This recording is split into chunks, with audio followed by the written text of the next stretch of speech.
नमस्कार मंडळी, स्वागत आहे लर्न विथ चेतना चॅनलवर. आजचा टॉपिक एक असा प्रश्न आहे जो ऑलमोस्ट सगळ्या लोकांना पडतो. माझी इंस्टाग्रामवर रीच का कमी होते? आधी व्ह्यूज चांगले यायचे, पण आता व्ह्यूजच येत नाही. थांबा, घाबरू नका. हे फक्त तुमच्यासोबत होत नाही, हे बऱ्याच लोकांसोबत होतं. आणि आजच्या व्हिडिओमध्ये आपण बघणार आहोत रीच नक्की कमी का होते, इंस्टाग्राम अल्गोरिदम नक्की कसं काम करतं या सगळ्याविषयी. इंस्टाग्राम अकाउंटला रीच परत आणण्यासाठी आधी आपल्याला रीच कमी होण्याची कारणे काय हे जाणून घेण्याची खूप गरज आहे. फर्स्ट रिझन, 2020च्या कंपॅरिझनमध्ये तुम्ही बघू शकता इंस्टाग्रामवर कॉन्टेंट क्रिएटर्सची संख्या कित्येक पटीने वाढली आहे. याचा अर्थ की तुमच्या व्ह्युअर्सना आता भरपूर ऑप्शन्स अवेलेबल झाले आहेत. अशा वेळी तुमची जबाबदारी ही जास्त वाढते, कारण तुम्हाला अतिशय कॉम्पिटिटिव्ह वर्ल्डमध्ये टिकणारा कॉन्टेंट बनवायचा आहे. 2, एंगेजमेंट रेट कमी होणे.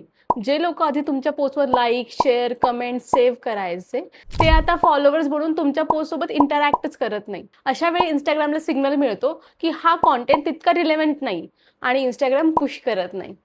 3, तुम्ही एकाच प्रकारचा जर कॉन्टेंट तयार करत असाल तर तुमची रीच कमी होऊ शकते. इंस्टाग्रामला व्हरायटी, क्रिएटिव्हिटी जास्त आवडते.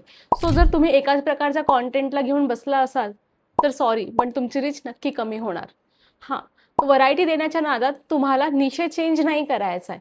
तुमच्या निशेच्या भोवती तुम्हाला कॉन्टेंट पिलर्स बिल्ड करायचे आहेत आणि याच्या विषयी आपण सविस्तर माहिती मागच्या व्हिडिओजमध्ये पाहिली आहे.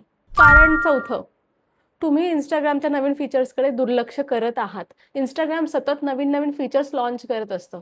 अशा वेळी तुम्हाला त्या फीचर्सचा वापर करून तुमचं कॉन्टेंट क्रिएट करणं खूप गरजेचं असतं.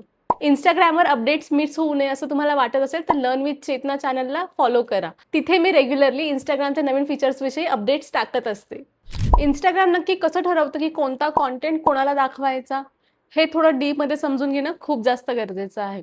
तुम्ही कोणताही कॉन्टेंट टाकला की इंस्टाग्राम सगळ्यात पहिलं एका छोट्या ग्रुपवर तो कॉन्टेंट टेस्ट करतो.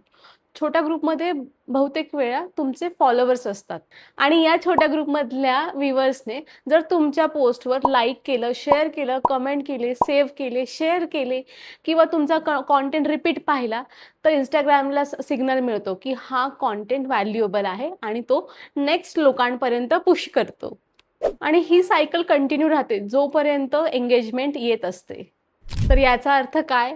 तुम्ही कॉन्टेंट टाकल्यानंतर पहिले 3 ते 4 तास खूप जास्त इम्पॉर्टंट असतात. अशा वेळी तुम्ही ॲक्टिव्ह राहणं देखील तितकंच महत्त्वाचं असतं. कोणीही कमेंट केली की त्याला लगेच रिप्लाय देणं, याने इंस्टाग्रामला सिग्नल मिळतो की या कॉन्टेंटवर ॲक्टिव्हिटी सुरू आहे, ॲक्टिव्ह एंगेजमेंट येते आणि इंस्टाग्राम जास्त पुश करतं. आता इम्पॉर्टंट पार्ट, परत रीच कशी वाढवायची? रीच वाढवण्यासाठी ह्या 5 प्रॅक्टिकल गोष्टी तुम्ही ट्राय करू शकता. 1, तुमच्या हुकवर काम करा. पहिले 3 सेकंड म्हणजेच तुमच्या कॉन्टेंटचं हुक असतं. याच 3 सेकंडमध्ये ठरतं व्ह्यूअर तुमचा कॉन्टेंट बघेल की स्वाईप करेल. तर चांगला हुक कसा बनवायचा? चांगला हुक बनवण्यासाठी तुम्हाला सरप्राईज एलिमेंट तुम्ही स्टार्टिंगला टाकू शकता. फॉर एक्झाम्पल, 90% लोकांना ही गोष्ट माहिती नाही किंवा बिफोर आफ्टर दाखवणं, तुमच्या प्रोडक्टविषयी सरप्रायझिंग फॅक्ट्स सांगणं, लोकांना असलेले रिझल्ट, प्रॉब्लेम, इश्यूज याविषयी सरप्राईज स्टेटमेंट्स तयार करणं, क्वेश्चन रेज करणं, याने लोक थांबतात, कॉन्टेंट बघतात. 2, वॉच टाईम वाढवण्यासाठी तुम्ही अशा प्रकारे रील बनवा की जी एका लूपमध्ये असेल. फॉर एक्झाम्पल, अशी एखादी रील ज्याचं तुम्ही क्वेश्चन रेज करताय आणि आन्सर एंडला देताय. लोकांना ती लूपमध्ये बघण्यासाठी तुम्ही भाग पाडू शकता. हे थोडं टेक्निकल आहे. प्रॅक्टिसने तुम्ही याच्यामध्ये मास्टरी मिळवू शकता. स्ट्रॅटेजी नंबर 3, कॅप्शनमधलं हुक ही तुमची दुसरी संधी असते लोकांना तुमच्या कॉन्टेंटवर खिळून ठेवायची. 4, कमेंटला रिप्लाय द्या. पहिल्या 3-4 तासामध्ये जर तुम्ही कमेंट्सना रिप्लाय दिला तर इंस्टाग्रामला सिग्नल मिळतो की हा कॉन्टेंट अजूनही ॲक्टिव्ह आहे, याच्यावर ॲक्टिव्ह एंगेजमेंट येते आणि इंस्टाग्राम जास्त पुश करतो. आणि 5th, ट्रेंडिंग ऑडिओ फॉर्मॅटचा उपयोग करा. जास्तीत जास्त त्यावर कंटेंट बनवा जेणेकरून इंस्टाग्राम तुम्हाला पुश करेल. पण हो, ट्रेंडिंग ऑडिओ यूज करताना तुमचा निशे लक्षात ठेवा. नक्की तुमच्यासाठी तो ट्रेंड किंवा ते ऑडिओज रिलेव्हंट आहे का, याचा विचार करणं देखील तितकंच महत्त्वाचं आहे. फक्त ट्रेंडिंग आहे म्हणून जर तुम्ही एखादी गोष्ट वापरत असाल आणि त्याचा तुमच्या ऑडियन्सशी किंवा तुमच्या निशेसोबत काही संबंध नसेल तर तुम्ही रॉंग ऑडियन्स अट्रॅक्ट कराल आणि त्यामुळे तुम्हाला ना सेल्स येणार आहे ना तुम्हाला हवी तशी ऑडियन्स ग्रो होणार आहे. थांबा, अजून समजलं नसेल तर एक रिअल लाईफ एक्झाम्पल घेऊयात. अकाउंट रिच ड्रॉप पासून तर रिकव्हरी पर्यंत सगळं एकत्र बघूयात. अंजली नावाची एक मेकअप आर्टिस्ट, पुणे बेस्ड. ती नेहमी फिनिश लुकचे तिचे रील्स टाकायची. स्टार्टिंगला खूप चांगले व्ह्यूज यायचे. तिचे प्रत्येक रीलला 5,000 ते 10,000 मध्ये व्ह्यूज यायचे. नंतर हे व्ह्यूज सर्व काही ड्रॉप झालं, कारण तोच कॉन्टेंट सारखा टाकला जात होता. त्याच्यावर अंजलीने एक सोल्युशन काढलं. तिने तिच्या कॉन्टेंटचे 4 पिलर ठरवले.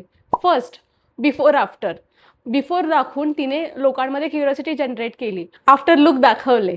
2, एज्युकेशनल कॉन्टेंट टाकायला सुरुवात केली. फॉर एक्झाम्पल, हे प्रोडक्ट ब्रायडल किटमध्ये असणं किती गरजेचं आहे, किंवा तुमच्या स्किन टोननुसार लिपस्टिकचा शेड कसा चूज करायचा. 3, मल्टिपल लुक्स टाकून ती कॅप्शनमध्ये क्वेश्चन सुद्धा विचारायला लागली. यापैकी कोणता एक लुक तुम्हाला जास्त आवडला. याने लोक कमेंट करायला सुरुवात झाली आणि कॉन्टेंटला बूस्ट मिळाला. आणि लास्ट, सर्वात इम्पॉर्टंट, अंजली इनिशियली 3 ते 4 तास ॲक्टिव्ह राहून सर्व कमेंट्सना स्वतः रिप्लाय द्यायला लागली, ज्यामुळे तिच्या कॉन्टेंटला एक चांगली रीच मिळायला परत सुरुवात झाली. जे व्ह्यूज आधी ड्रॉप होऊन 500,000 वर आले होते ते आता 8 ते 12,000 ॲव्हरेज पोहोचले. आणि इथे फक्त व्ह्यूज वाढले नाहीत, तर अंजलीला बुकिंग्स यायला सुद्धा सुरू झाली आणि फॉलोअर्स देखील वाढले. कारण आता व्ह्युअर्सना ती फक्त तिचे स्किल्स सेल करत नव्हती, तर रिअल व्हॅल्यू देखील देत होती. चला, आता तुमच्यासाठी एक प्रॅक्टिकल ॲक्शनेबल प्लॅन बनवूयात. जर तुम्ही बिझनेस ओनर असाल तर गेल्या 10-15 पोस्टचा स्टडी करा. बघा की कोणत्या पोस्टवर सर्वात जास्त एंगेजमेंट येते आणि तशा प्रकारचे कॉन्टेंट आयडेंटिफाय करा आणि तशा प्रकारचा कॉन्टेंट जास्त बनवण्याचा ट्राय करा. आणि जर तुम्ही स्टुडंट असाल तर इंस्टाग्राम अल्गोरिदम स्किल समजून घेणं हे तुमच्यासाठी खूप जास्त गरजेचं आहे. उद्या जाऊन तुम्ही तुमच्या क्लायंट्सना या सर्व गोष्टी समजावून सांगणं, तसेच स्वतः या गोष्टींचा एक्सपेरिमेंट करणं खूप जास्त गरजेचं आहे. स्टुडंटसाठी मी सजेस्ट करेल की तुम्ही एक एक्सपेरिमेंट अकाउंट ओपन करा. त्या अकाउंटवर वेगवेगळे एक्सपेरिमेंट करून तुम्ही अल्गोरिदम टेस्ट करू शकता. 3, जर तुम्ही फ्रीलान्सर असाल तर तुम्हाला क्लायंटला रीच कमी होण्याची कारणं, तसेच ती रीच रिकवर करून अकाउंट कसं रिवाईव्ह करायचं हे सांगता येणं खूप जास्त इम्पॉर्टंट आहे. याने तुम्ही एक ट्रस्टवर्दी आणि एक्सपर्ट फ्रीलान्सर म्हणून स्वतःला एस्टॅब्लिश करू शकता. तर आजच्या व्हिडिओमध्ये आपण शिकलो. 1, इंस्टाग्राम रीच नक्की कमी का होते. 2, इंस्टाग्राम नक्की कॉन्टेंट डिस्ट्रीब्युशन कसं करतं. 3, रीच परत आणण्यासाठी, वाढवण्यासाठी नक्की कोणत्या स्ट्रॅटेजीज तुम्ही वापरू शकता. आणि 4, अंजलीचं रिअल लाईफ एक्झाम्पल बघून आपण रीच कमी झाल्यापासून ते वाढवण्यापर्यंतची एक जर्नी पाहिली. पुढच्या व्हिडिओमध्ये आपण बघणार आहोत यूट्यूब चॅनल ग्रो नक्की कसं करायचं. एका महिन्यात मी माझं यूट्यूब चॅनल इथून इथपर्यंत नेलं आहे. जर तुम्हालाही तुमचं यूट्यूब अकाउंट ग्रो करायचं असेल तर पुढच्या व्हिडिओमध्ये आपण पाहणार आहोत यूट्यूब अकाउंट 0 पासून ग्रो कसं करायचं. पुढचा व्हिडिओ हा मॉड्यूल 2 मधला शेवटचा टॉपिक असणार आहे. त्यानंतर आपण मॉड्यूल 3 सुरू करणार आहोत. मॉड्यूल 3 हे सर्वात जास्त प्रॅक्टिकल मॉड्यूल असणार आहे, ज्याच्यामध्ये आपण मेटा ॲड्स, गुगल ॲड्स या सर्व गोष्टी रिअल करायला शिकणार आहोत. जर तुम्हाला आपली सिरीज आवडत असेल तर चॅनलला सबस्क्राईब करा, जास्तीत जास्त लोकांसोबत शेअर करा आणि हो, तुम्हाला हा व्हिडिओ कसा वाटला हे कमेंटमध्ये सांगायला विसरू नका. नमस्कार, मी आहे चेतना. नेक्स्ट व्हिडिओमध्ये भेटूयात.